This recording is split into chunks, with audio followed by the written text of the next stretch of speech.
बिस्मिल्लाहिर्रहमानिर्रहीम अस्सलामु अलैकुम नाज़रीन अवां ॾिसी रहिया आहियो HPS न्यूज़। टंडो हैदर कामरान अली खेड़ो। टंडो हैदर लग बोरी मगर जी रवासन मुर्स जी मुबीना ज़ियादतुनि ख़िलाफ़ सरापा एहतिजाज इंसाफ़ ऐं तहफ़्फ़ुज़ जी अपील मसमात ज़ुलेखा। ख़बर मूजिब टंडो हैदर लग ॻोठ मोरी मगर जी रवासन 40 साला मसमात ज़ुलेखा संदसि मुर्स जी मुबीना ज़ियादतुनि ख़िलाफ़ टंडो हैदर में एहतिजाजी मुज़ाहिरो कयो।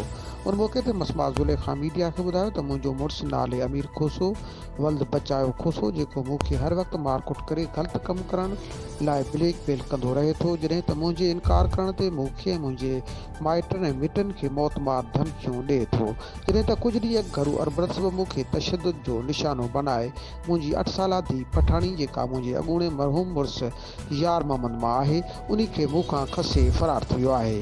जॾहिं त अहिड़े अमल ख़िलाफ़ मूं पबण थाणे ते NC पिणु दाख़िल कराई आहे ऐं SSP ऑफिस में दरख़्वास्त ॾिनी आहे, पर जंहिं ते को बि अमल न थी सघियो आहे। हीउ शख़्स मुंहिंजी मासूम न्याणी खे ग़लति कमनि में इस्तेमालु करण समेत जानी नुक़सानु पहुचाए सघे थो। ऐं वसवरनि खां अपील थी करियां त जवाबदार अमीर खोसे ख़िलाफ़ सख़्तु क़ानूनी कार्रवाई करे मासूम धीउ वापसि कराई वञे ऐं मूंखे इंसाफ़ ऐं तहफ़्फ़ुज़ फ़राहम कयो वञे। मज़ीद ख़बरुनि जे लाइ अवां ॾिसंदा रहो HPS न्यूज़। वधीक तफ़सीलात लाइ ॾिसंदा रहो HPS।